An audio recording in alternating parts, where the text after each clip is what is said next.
programme voulu par le Conseil supérieur de la communication dans le cadre de la campagne électorale pour les législatives du 22 novembre 2020 au Burkina Faso. Ce soir, 6 candidats à la députation ou leurs représentants viennent défendre leur programme et leur idéal proposé aux électeurs. Et ce soir, nous sommes avec Michael Lompo du Mouvement des intellectuels pour le développement MID. Bonsoir. Oui, bonsoir. Merci d'être là pour les échanges. Nous sommes également avec monsieur André Ili de Faso Kamba, regroupement d'indépendants. Bonsoir. Bonsoir, monsieur Kindo. Merci d'être là pour les échanges. Nous sommes également avec Alexis Somda de la nouvelle initiative démocratique Parti d'action du peuple. Bonsoir. Gentil. Merci d'être là pour le débat. On va commencer avec vous, monsieur André Ili de Faso Kamba. Faso Kamba, c'est quoi? Est-ce que c'est un parti politique, c'est un regroupement de candidats?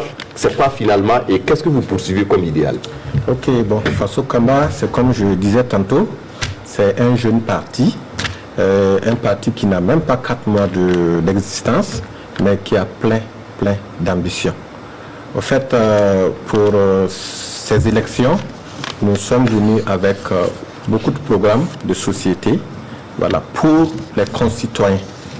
Bon, ceux qui vont nous amener à l'hémicycle, on va les accompagner, on va toujours dire ce qu'ils veulent à l'Assemblée.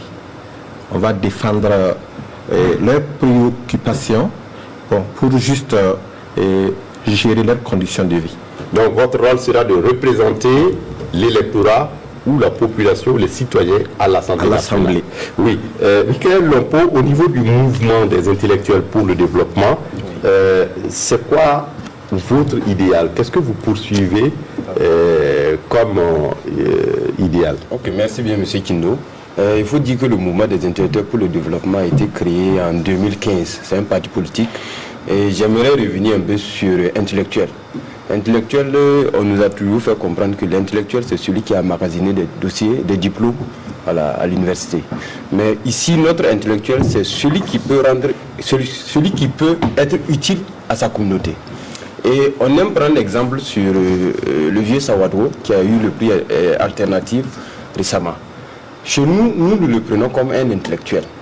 Parce que la méthode qu'il utilise, c'est une méthode qui devrait être enseignée. C'est pourquoi, au sein du mouvement des intellectuels pour le développement, nous disons qu'il faut d'abord repenser même l'éducation. C'est une priorité des priorités. On va arriver à vos priorités, mais d'abord, c'est quoi le mouvement des intellectuels? Est-ce que vous êtes en train de nous dire que l'intellectuel, ce n'est pas forcément celui qui a fait l'école, celui qui a des diplômes? Exactement, exactement. Une chose est d'avoir des diplômes, mais une chose est d'être utile à sa nation. Et celui qui est utile à sa nation, qui pose des actes réfléchis, chez nous, c'est un intellectuel.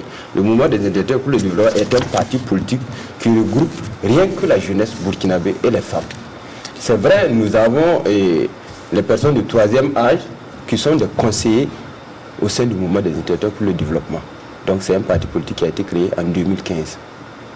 Voilà un peu ce que c'est que le mouvement des intellectuels. Alexis Somda de la nouvelle Alliance démocratique Parti d'action du peuple, vous êtes dans l'action, mais c'est quoi la nouvelle alliance? La nouvelle initiative. Nouvelle initiative, voilà. Le nouvel espoir. Le parti d'action des peuples. Nous disons, nous sommes effectivement à ce jour un nouvel espoir. Et pourquoi? Le courrier blanc qui matérialise notre logo est porté par 5 collines. Les 5 collines symbolisent les continents, les humains. La conjugaison de cet ensemble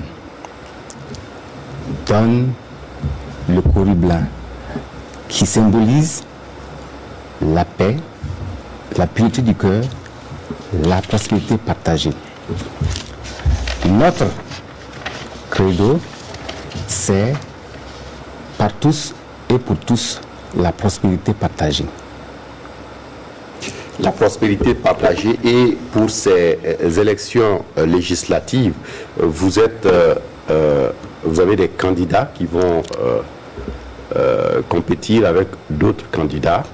Mais si au soir du 22 novembre, on venait à dire que la nouvelle initiative démocratique à la majorité à l'Assemblée, c'est sur quoi vous fondez vos priorités? Nous avons bon espoir qu'au soir du 22 novembre 2020, nous serions 37 députés NIPAP assiégés à notre maison commune, la maison dans laquelle il y a le bon vivre, il y a le vivre ensemble. Et nous souhaitons d'abord partager avec vous. Vous y allez juste pour l'atmosphère de la maison? Pour brillamment travailler,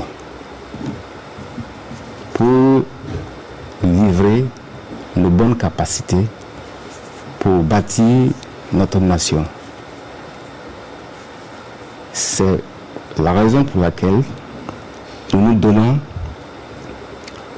toutes nos forces, ensemble avec les anciens, ensemble avec les femmes, ensemble avec toute la jeunesse.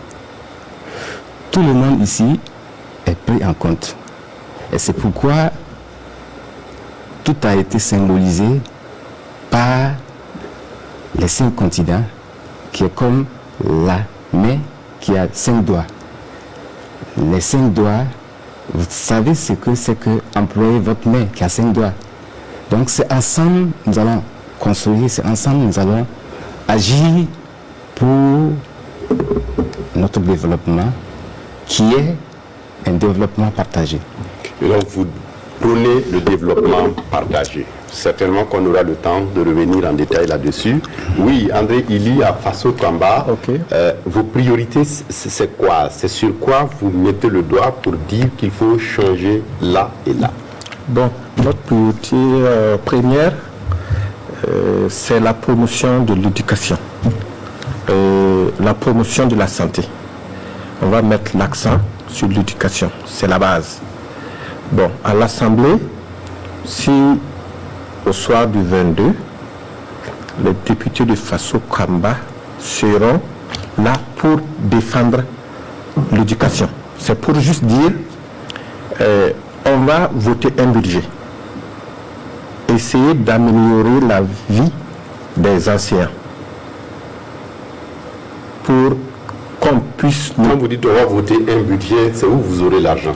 Oui, en fait, c'est le gouvernement qui va nous aider, parce que le député a un rôle de voter les lois.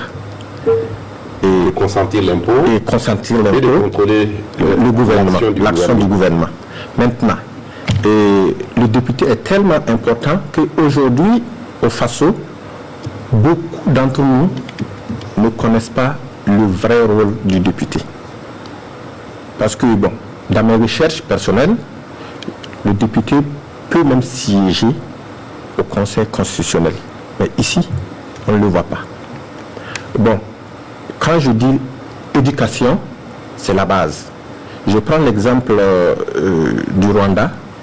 Quand ils ont mis l'accent sur l'éducation, aujourd'hui, je peux rassurer que le Rwanda peut être le premier pays en Afrique côté éducation. Parce que bon, après l'éducation, on verra côté santé. Mais nous, députés à l'Assemblée, on va défendre l'éducation, on va défendre la santé. Oui, pour les intellectuels, pour le développement, c'est quoi vos priorités? Oui, j'aimerais aussi dire que nous avons des priorités côté éducation. C'est ça que j'avais déjà lancé brièvement là-dessus. Parce que nous avons un plan africain d'éducation. Et le plan africain d'éducation, c'est réunir les compétences et les connaissances qu'on a endogènes et enseigner ça dans nos écoles. Parce qu'aujourd'hui, l'éducation est toujours enseignée depuis les années 60. Il faudra qu'on repense à l'éducation dont on fait cas aujourd'hui. Aujourd'hui, tout le monde est unanime que l'éducation, ça ne va pas. Voilà. Donc il faudra d'abord qu'on repense à l'éducation. Et nous avons aussi, la priorité, c'est remettre le pouvoir à la jeunesse. Aujourd'hui, on se plaint. Il y a des projets, il y a des bonnes choses qui sont souvent mis en place pour aider les populations. Malheureusement, ce n'est pas en emphase avec cette jeunesse-là. Pourtant, nous sommes les plus nombreux. Pourquoi ne pas remettre la chose publique à la jeunesse pour qu'elle décide d'elle-même? Donc notre priorité, c'est d'abord confier l'État et les actions de l'État à la jeunesse. C'est ça notre priorité. Changer les mentalités, c'est très important. Parce qu'aujourd'hui, quand on parle de politique, la jeunesse voit systématiquement le côté financier. Non, il faudra d'abord qu'on comprenne qu'il faut qu'on puisse s'engager. Au départ, le mouvement des intellectuels pour le développement avait comme idée d'association. Avant que le mouvement des intellectuels pour le développement ne soit créé, nous avons pensé à une association. On a vu que l'association, nous allons encore retourner voir ces mêmes politiques-là qui vont décider oui ou non si vos activités peuvent passer. On a dit on va aller en OSC. Les OSC aussi, vous savez, c'est les plaidoyers, c'est tourner encore voir un responsable politique qui va décider. Donc on a dit pourquoi ne pas aller en parti politique? Pourquoi cette jeunesse-là ne peut pas se réunir, aller aussi proposer? Donc c'est pourquoi on dit il faut d'abord confier aussi le pouvoir à la jeunesse et prendre nos papas, nos mamans comme des conseillers. Malheureusement, sous nos cieux, en Afrique, quand on dit en Afrique, et je reviens en Afrique, quand un enfant a un problème, il va vers son papa pour recevoir des conseils. Mais lorsque c'est en politique, les personnes de troisième âge prennent le devant et ils prennent les jeunes comme des conseillers. Nous sommes dans la dynamique du plan africain. L'Africain, on sait que c'est les jeunes qui vont vers les vieux pour prendre des conseils. Donc il faut remettre le pouvoir à la jeunesse et prendre nos papas comme des conseillers qui vont, puisqu'ils ont l'expérience de la vie, ils savent ce qui est bon. Alors il faut aussi encourager la jeunesse à voter très jeune et utile. À partir de l'âge de 18 ans, il faut que les jeunes sachent qu'ils doivent voter. Et vote, c'est pas voter pour voter, il faut voter utile. Il faut arrêter de prendre les 2000, les 3000 pour aller voter. Tout ça, ce sont des actions que nous allons mener lorsque nous aurons, et bien sûr, certainement, nous allons siéger à l'Assemblée nationale pour encourager la jeunesse à voter. Déjà, nous faisons des actions terrain pour d'abord sensibiliser la jeunesse à voter, mais voter utile. Alors, il faut aussi amener les jeunes, puisque nous sommes dans la dynamique de la jeunesse, il faut aussi amener les jeunes à comprendre que seul le travail personnel pourrait satisfaire leurs besoins tout au long de leur vie. Il ne faudra pas s'asseoir à attendre qu'on vienne les aider. Individuellement, nous pouvons apporter quelque chose, d'abord pour soi-même et pour sa nation. Voilà. Ok, et je continue aussi. Le développement du Burkina Faso repose sur encore la jeunesse et les femmes. Parce que les femmes, c'est 52% de la population. La jeunesse, c'est environ 70-80% de la population. Alors, il faudra que l'on puisse comprendre, faire comprendre à ces gens-là que le Burkina Faso sera ce qu'il doit être en fonction de ces gens-là. Si demain le Burkina est cité comme exemple de développement, c'est parce que la jeunesse aurait travaillé. Il faudrait aussi noter aussi que nous voulons que un point sensible d'ailleurs, qu'il faudra que l'on puisse mentionner ça clairement, c'est côté nos responsables coutumiers et religieux et chefs, nos responsables chefs coutumiers. Aujourd'hui, les gens les banalisent, les gens les critiquent et sans état d'âme, on ne les respecte plus. Et c'est choquant, surtout pour un Africain, de voir qu'on tient des propos souvent indécents pour une personne déjà, âgée plus que toi, et deux, qui représente une communauté. Parce que cette personne... Mais le Burkina, dans sa diversité, a des coins où on n'a pas de roi, on n'a oui, pas de mais Naba. je parle de là où vous faites je parle d'abord de là où il y a le Naba. Je parle de là où il y a le Naba. Il faudra que les gens comprennent que ces gens-là, il faut le respect. Et aussi, mais le respect comment? Il faudra que l'on puisse amener ces gens-là à retourner gérer tranquillement leur communauté. Mais il faudra les accompagner. Auparavant, lorsqu'on partait, les gens partaient chaque matin saluer le roi. et on ne saluait pas le roi gratuitement, mais vite. Aujourd'hui, les gens ne partent plus. Il est obligé aussi quand même de se lancer pour aussi avoir à gérer sa famille. Nous sommes dans une république, monsieur Lompo, et on ne peut pas continuer avec un certain nombre de pratiques. Alexis Sonda, vous avez bien écouté les deux intervenants sur leurs priorités, mais est-ce que pour vous, il y a des questions essentielles que vous mettez en avant?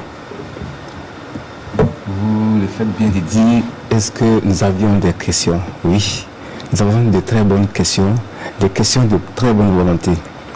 Nous posons d'abord la question, à savoir, voulons-nous un État solidaire, un État républicain, un État prospère? Si nous voulons effectivement être dans la République, comme vous l'aviez souligné tantôt, il nous faut alors observer les bonnes valeurs inhérentes à la République. C'est quoi? C'est le respect du bien public, c'est le respect de l'autorité publique, c'est l'équité, c'est la justice, c'est la bonne morale. Toutes ces valeurs, nous en faisons les nôtres. Et nous voulons qu'ensemble, nous puissions bâtir un État républicain, un État solidaire. Solidaire par ricochet pour être sensible aux souffrances, que les riches puissent supporter les pauvres.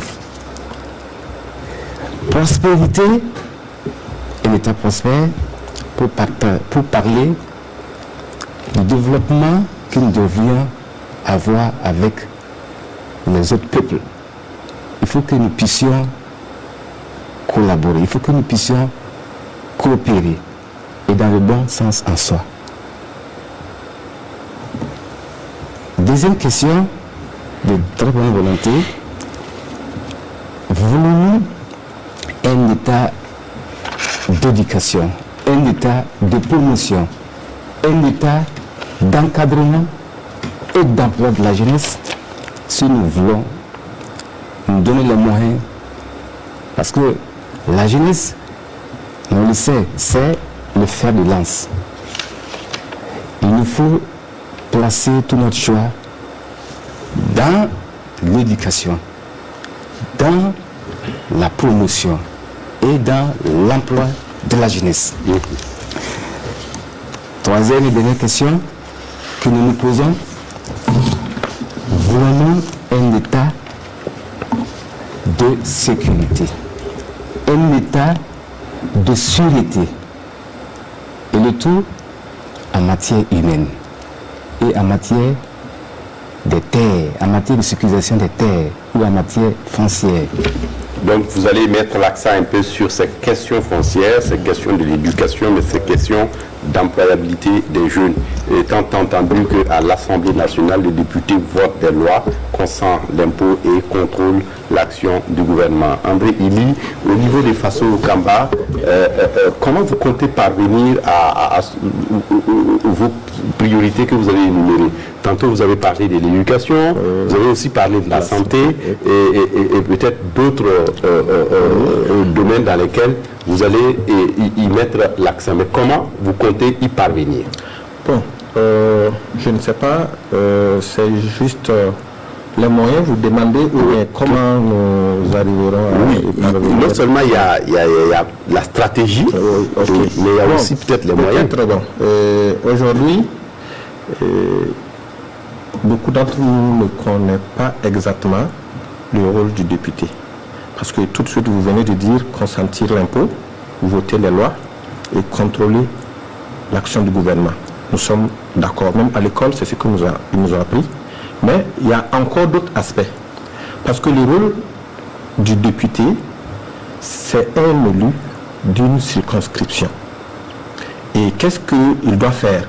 Il doit se mettre à l'écoute des préoccupations des citoyens de sa circonscription. Bon, d'en parler au sein de l'Assemblée pour espérer la prise de décision en faveur de l'amélioration de leurs conditions de vie. Okay. Un intermédiaire entre les citoyens et l'administration. Ok. Aujourd'hui, ce n'est pas ce qu'on vit au Burkina ici. Parce que, bon, on a remarqué que le député, une fois élu, c'est fini. C'est le privilège. 5 ans après, il commence une campagne et il est élu encore. Et pourtant, nous, qu'est-ce qu'on va faire? Faso Kamba va vers le citoyen et demande: faites-moi des doléances. J'irai à l'Assemblée, je vous défendrai. C'est ce que nous, Faso Kamba, on veut faire. Bon, maintenant, qu'est-ce qui se passe? Une fois à l'Assemblée, on ne va pas peut-être promettre des goudrons aux gens, mais on va promettre des hôpitaux, des dispensaires, on va promettre des écoles. Parce qu'on a vu jusqu'à présent au Burkina, on a des écoles sous paillotes. Pourtant, non, on ne devrait pas voir ça encore au Burkina.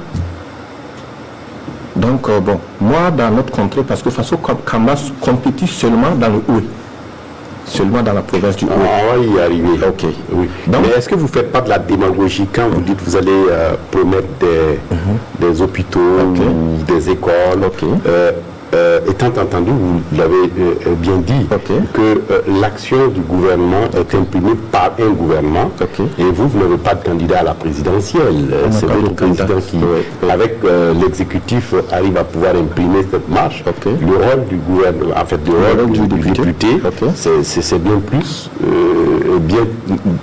autre que ça. Oui. On a choisi 3 points pour le rôle du député. Constate-t-il un peu voter les lois et l'action du gouvernement? Donc, je suis allé au-delà de ça. En fait, ce n'est pas seulement siéger et voter des lois, ce n'est pas seulement siéger, contrôler l'action du gouvernement. Le député doit aller vers la population. Donc, vous voulez être actif et proactif? Oui. Et Michael Lombo, du mouvement des intellectuels pour le développement, nous, nos actions sont diverses. Actuellement, nous sommes en action. Pourquoi? Nous n'attendons pas d'abord aller siéger pour agir. Et lorsque nous allons siéger, et certainement nous allons siéger, nous allons d'abord chercher à asseoir des lois qui vont en droite ligne avec ce que nous nous proposons. Ça, c'est la première des choses. La deuxième des choses, c'est encourager. Aujourd'hui, nous sommes plus de 100 partis politiques au Burkina Faso. Nous pleurons chaque jour que rien n'est fait pour la population. Pourquoi ces partis politiques ne peuvent pas faire des actions de terrain? Aujourd'hui, le MID a à son sein formé environ 2000 et quelques jeunes dans divers domaines d'emploi.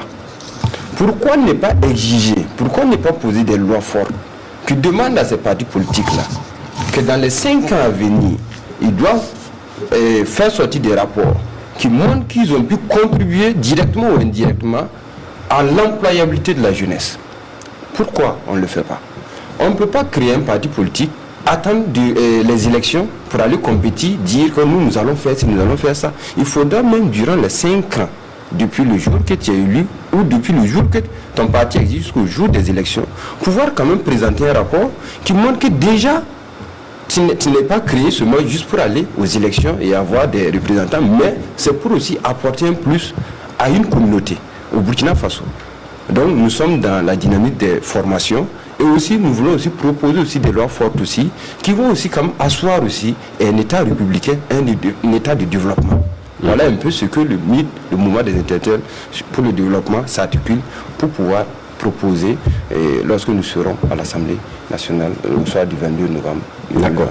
Alexis, au niveau de la nouvelle initiative, c'est ça, démocratique, vous avez des priorités, vous l'avez dit, mais comment vous comptez parvenir à la réalisation de ces priorités?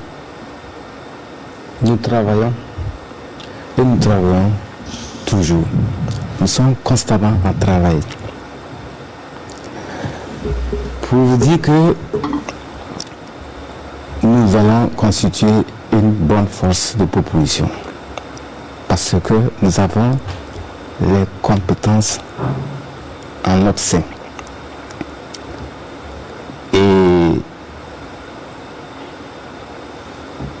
l'avais tantôt dit, nous allons en bonne ambiance, en termes de jeu de bons enfants, travailler de bons concerts avec d'autres partis. C'est pour vous dire que ce n'est pas seulement constituer un groupe politique fort à l'Assemblée qui est notre priorité, mais c'est également aller ensemble avec les autres partis qui seront au soir du 22 novembre comme nous, pour que ensemble nous puissions avoir la même direction. Donc vous dites les 37 députés que vous allez peut-être aller en coalition avec d'autres. Nous serons 37 députés à l'Assemblée nationale. Et vous le savez comme moi que 37 sur 127, il y a lieu que, pas qu'ils entendent la main, mais il y a lieu que ce n'est pas seulement nous qui allions faire le jeu, mais c'est un jeu d'ensemble. Tout à fait. C'est un jeu d'ensemble. Et il ne faut pas se leurrer, nous sommes une nation. Et nous devrions toujours aller dans le sens de vivre ensemble, de constituer ensemble un pôle fort en matière d'idées, en matière de constitution et en matière de jouissance de ce que nous attendons tous ici au Burkina Faso. Oui, André Ily, je vous vois sourire. Certainement que vous n'êtes pas totalement en adéquation avec les propositions de la nouvelle initiative démocratique, mais pour vous, c'est quoi pour faire la différence? Bon, il n'y a pas une grande différence. Bon, seulement que nous sommes en train de parler de la même chose, mais je trouve qu'il y a des choses qu'on ne doit pas exagérer, aller au-delà ou dire, bon, c'est comme ce que vous venez de dire, une démagogie, il ne faudra pas dire ce que tu ne peux pas faire. Voilà. D'accord. Michael Lompo, au niveau du mouvement des intellectuels pour le développement, vous êtes candidat dans combien de circonscriptions? Nous avons 10 listes dans la province et nous avons une liste nationale. Donc nous avons 11 listes qu'on a proposées pour les élections législatives. Mais maintenant, il faut noter que nous avions eu un candidat qui a été malheureusement recalé sans trop d'explications. Bien sûr, M. Aruna Kindo. Et c'est par voie de presse qu'on a appris, malheureusement, qu'il n'a pas payé sa caution. Et ça nous fait sourire parce qu'on sent qu'il y a quelque chose qui ne va pas. On a cherché à comprendre, on nous dit que le chèque n'était pas authentifié, que c'est rentré ce soir. Bon, on se demande toujours... C'était un chèque sans provision? Non, on dit que le chèque n'était pas authentifié. Sinon, le chèque était bel et bien en provision. Et comment est-ce qu'on explique que quelqu'un, pas payé, on lui donne sa quittance? Il passe au niveau des 23. Et c'est au niveau des 14... au moment où le conseil constitutionnel, sinon c'était pas... S'il y avait la possibilité de recours, certainement que s'il voilà, sinon s'il n'y avait pas de provision, on n'allait même pas arriver au 14. Ok. Voilà, il faudra que l'opinion publique sache que ce n'est pas une question de caution. On dit que le MID n'a pas payé de caution. Non, il faudra que l'opinion publique sache qu'il y a quelque chose qui ne va pas. C'est votre avis? Oui, André Ily, vous avez dit que vous êtes au niveau de la province du Oué, oui, uniquement. Uniquement la province du Oué. Pourquoi la province du Oué uniquement? Bon, pour bien expliquer, c'est un jeune parti, j'ai dit ça au début de l'émission.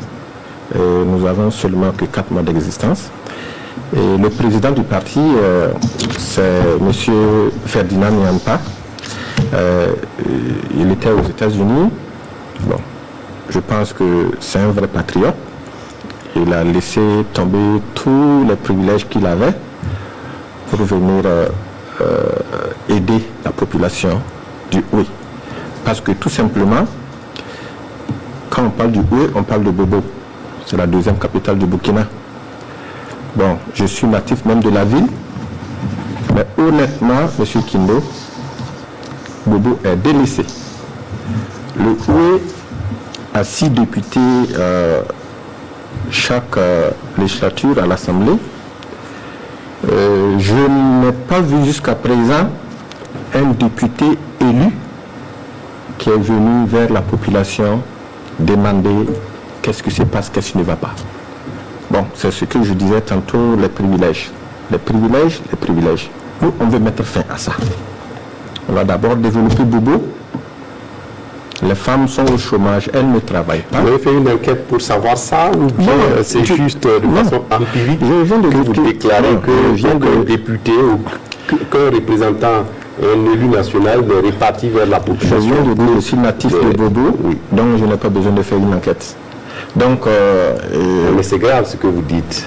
bon, Si tous les natifs de Bobo s'assoient de façon péremptoire et qu'ils disent les députés ne sont pas venus vers nous sans avoir des preuves de ce qu'ils avancent, c'est où on peut aller avec ça? Est-ce que vous avez des preuves de ce que vous avancez? Bon, quand on parle de preuves, bon, pour ne pas vexer quelqu'un, je n'ai pas vu une action.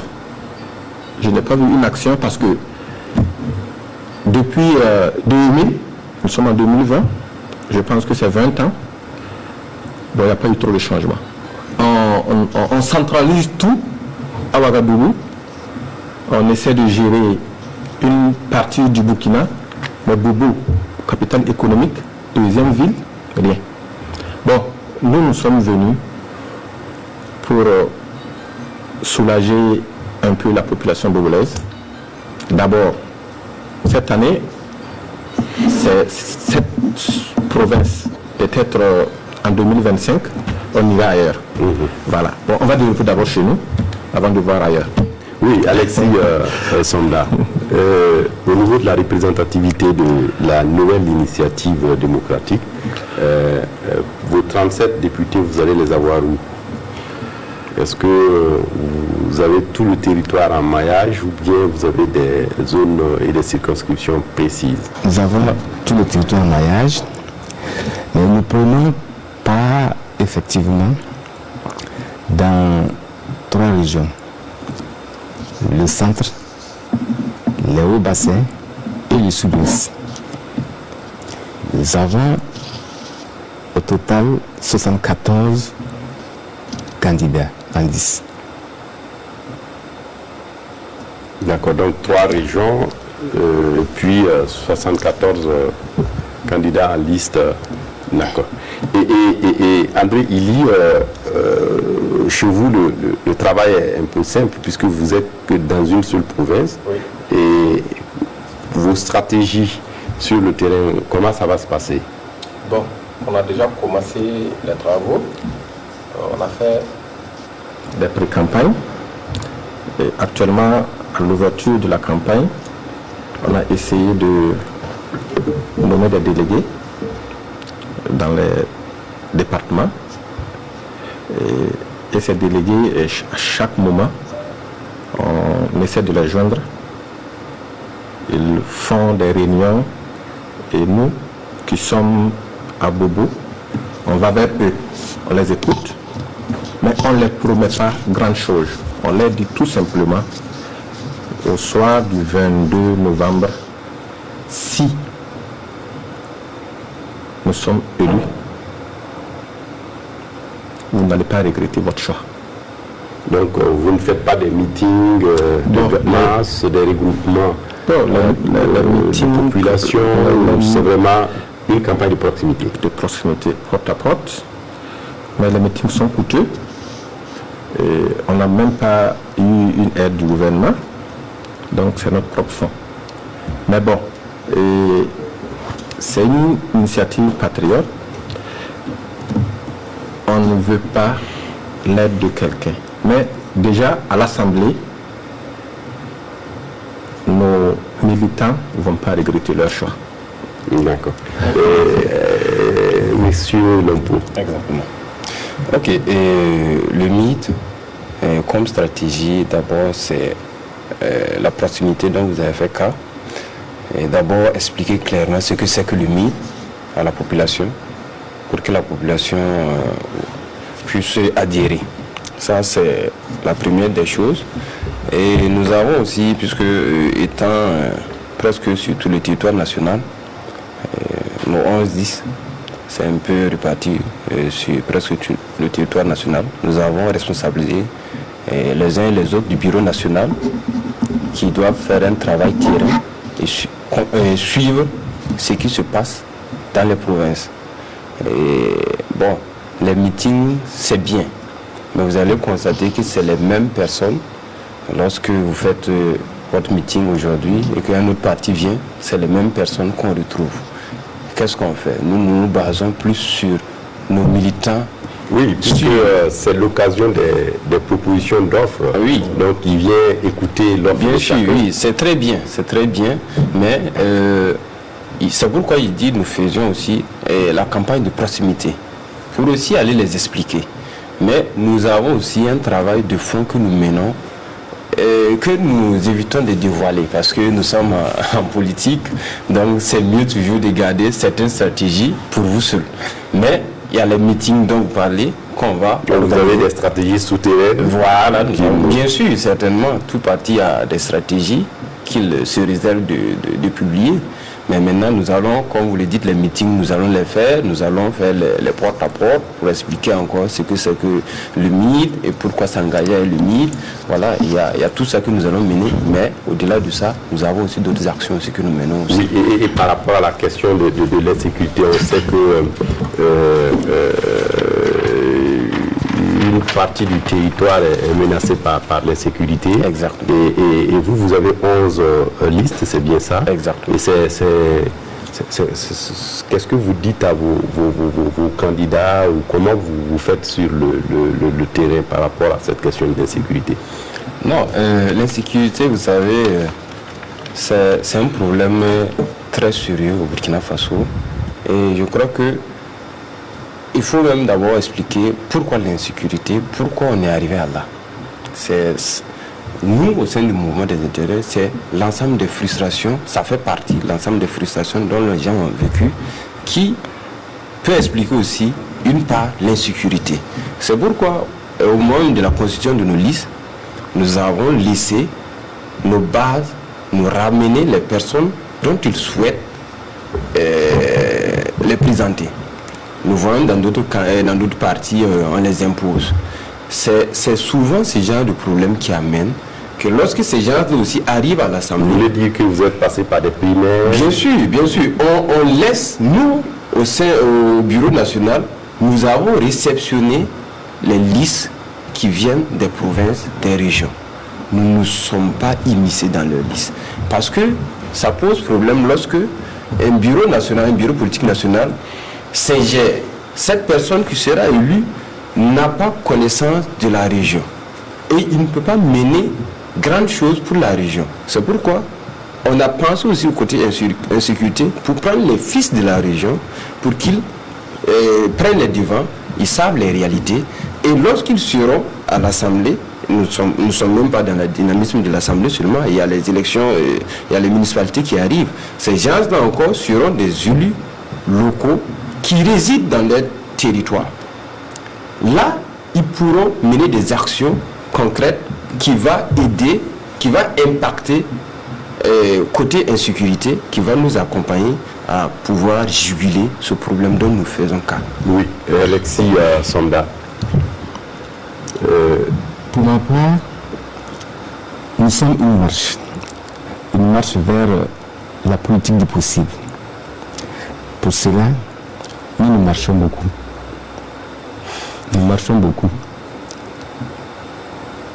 C'est ce que nous avons comme... Donc les 3 régions dans lesquelles nous allons marcher. Nous allons marcher. Et nous allons ensemble. Et là où il n'y a pas à marcher, vous faites comment? En tous les cas, c'est à la marche. Nous allons marcher. C'est ce que nous allons faire. Il n'y a que d'autres. Il n'y a pas autre chose. Il n'y a pas, je veux dire, il n'y a pas autre forme de campagne que ce que nous avions choisi. Nous avons choisi de marcher. Nous allons marcher vers nos mamans, nous allons marcher vers nos papas, nous allons marcher vers nos soeurs, nous allons marcher vers nos frères. Et ensemble, nous saurons qu'est-ce qu'il faut faire. Et par rapport à cette question de sécurité, vous faites avec?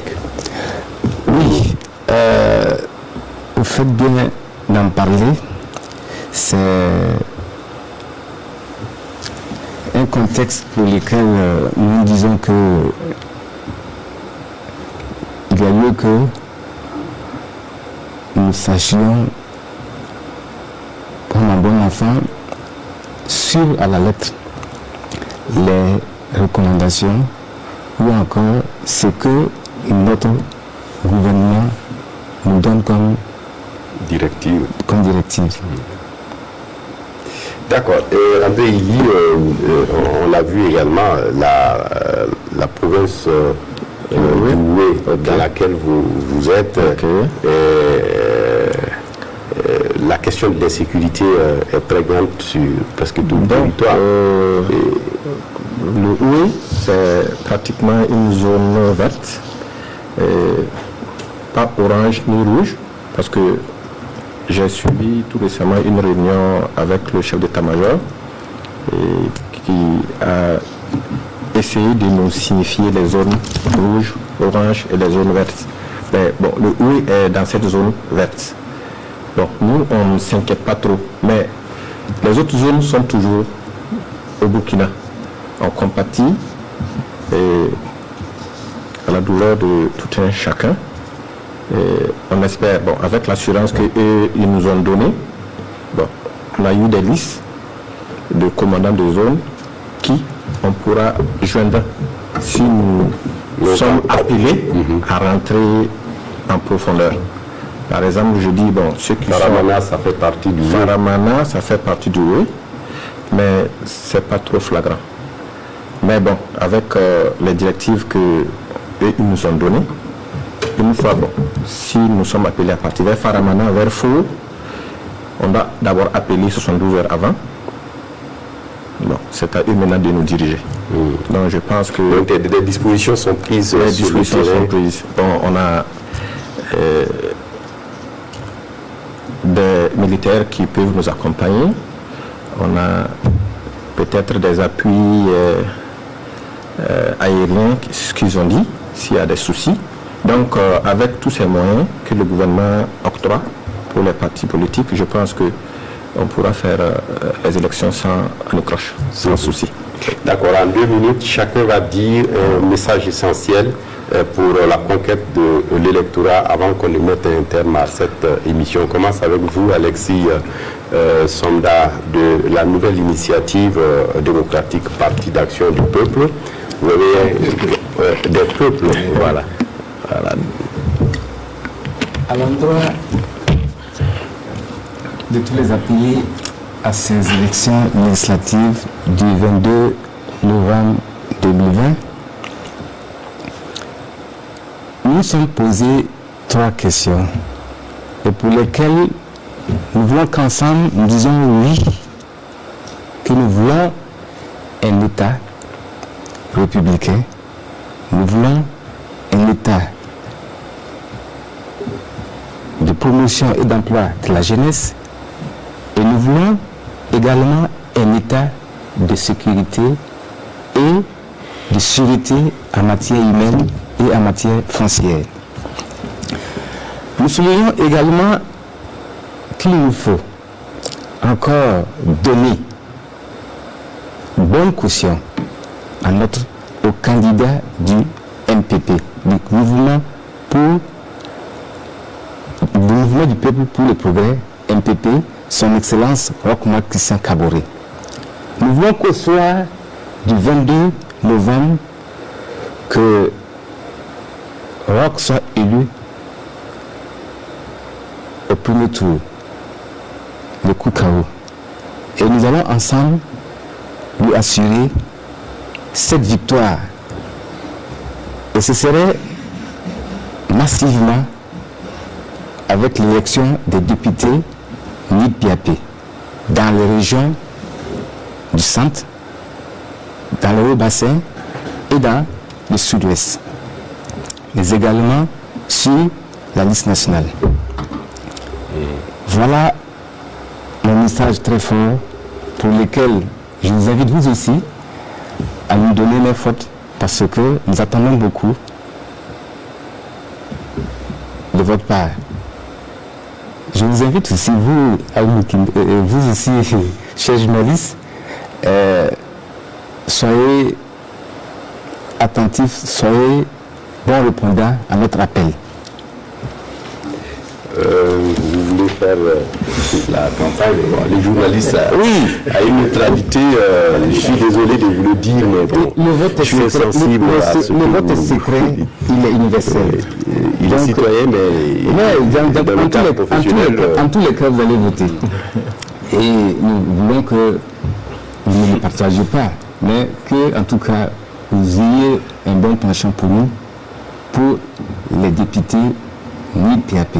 Et pour l'élection de notre champion, Roch Christian Kaboré, qu'ils soient élus au premier tour. Oui, André, oui, M. Kindo. Oui, et un message en 2 minutes à l'attention de vos électeurs, de vos militants et de tous ceux qui nous suivent en ce moment. Ok, d'abord pour commencer, je ne sais pas, bon, si notre émission fait partie d'une campagne présidentielle, c'est pas trop. Bon, mon collègue vient de parler des élections présidentielles. Bon, je ne sais pas trop si on devrait ajouter et au moins donner un choix, un candidat à la présidentielle, je ne sais pas trop. Leur parti soutient la candidature d'un candidat à la présidentielle. C'est bien ça. D'accord. Bon, sinon mon message, c'est un message que je lance à mes militants. Bon, je suis seulement dans une seule province. Ok. Au soir du 22, que nos militants sortent massivement. Allez voter utile, comme M. Lompo disait tantôt. Évitez de prendre les 2000, les 1000 francs, les t-shirts. Et encore, ça c'est déjà pour 5 ans. Parce que j'ai vu beaucoup qui prennent ces sous, qui prennent ces habits, et c'est fini, on les oublie. Nous, on va siéger à l'Assemblée pour eux, pour leurs doléances et pour améliorer leurs conditions de vie. Bon, et mon message est bref, mais il est utile. Sinon, Faso Kamba, c'est un jeune parti, une équipe de jeunes dynamique et très très ambitieux. Vous-même, vous allez voir M. Kindo, on va gagner. Parce que bon, on a 6 titulaires et 6 suppléants. Je pense qu'on ne pourrait pas avoir tous les 6 à l'Assemblée, mais au moins au soir du 22, je vais vous appeler pour vous confirmer au moins 2 députés. Vous avez espoir que la liste Faso Kamba on aura au moins sera deux députés préférée par les électeurs de la province du Gouin. Oui, ça c'est sûr et certain. Quand on va à une élection, on va pour y gagner. On part pour y gagner, mais on va gagner. C'est vous qui le dites et attendons de voir. Michael Lompo, du mouvement des intellectuels pour le développement. Oui. Moi, mon message, c'est à l'ensemble des militants du MID et sympathisants. C'est encourager nos militants et sympathisants à appeler encore ceux qui sont indécis à prendre les urnes, c'est-à-dire à aller voter utile pour le MID au soir du 22 novembre. Que le MID soit largement représentés au sein de l'Assemblée nationale. Parce que pour un parti politique qui est soucieux pour son pays, je veux parler de ce que nous menons déjà sur le terrain, avant même les campagnes électorales, avant même les élections.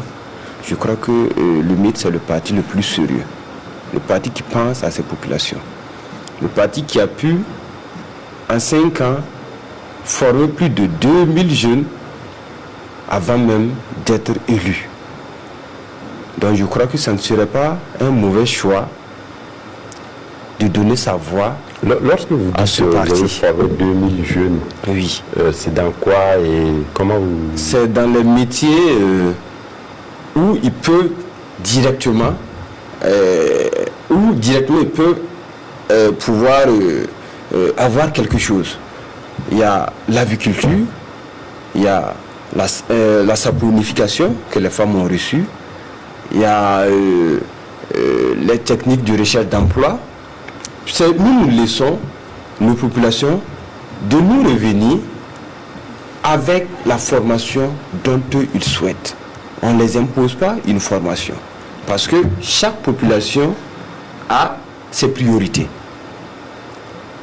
Nous pouvons, à Bobo, nous avons eu à former des jeunes en élevage de la volaille, ainsi que Rio, ils ont reçu ces formations. Et à Tinkourgo, les jeunes nous ont demandé dans les techniques de recherche d'emploi et comment aller vers les structures bancaires pour avoir l'accompagnement. C'est en fonction en réalité des zones. Et ce n'est pas à nous d'aller les imposer une formation. Donc les formations dont nous livrons, c'est ce que nous on nous demande. Ces jeunes sont localisés, est-ce qu'ils sont disséminés un peu partout? Oui, je vous ai d'abord cité Rio, je vous ai cité Bobo, il y a Zorgo, il y a Tinkourgo, il y a Fada aussi, bon, mais Covid était venu bloquer pour Fada. Donc, c'est un peu sur presque tout le territoire national. Et ce n'est pas forcément là où nous avons des candidats. Nous ne sommes pas dans cette logique-là. Le MID n'est pas dans la logique où, tant qu'on n'a pas de candidat, on vous a... Non, on a commencé un travail. Un travail qui n'est pas forcément être représenté. Mais nous souhaitons être représentés et nous allons être représentés pour pouvoir encore mieux proposer et exiger à ce que les partis politiques durant les 5 ans puissent donner un rapport.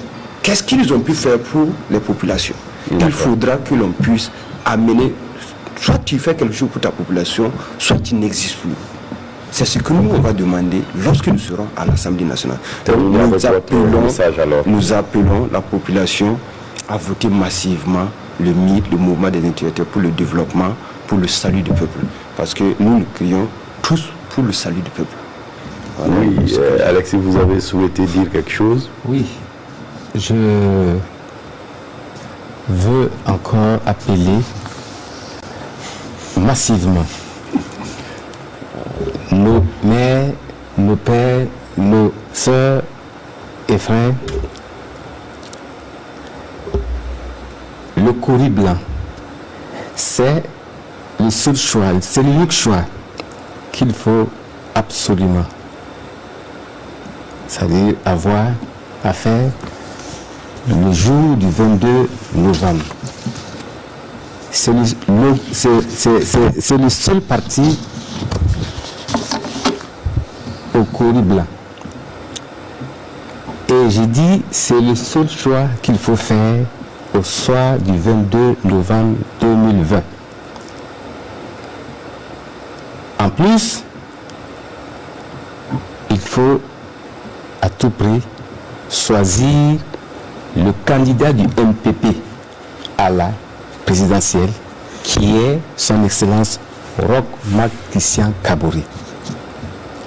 Votons massivement l'ANID PAP et votons massivement Roch Marc Christian Kaboré à la présidentielle.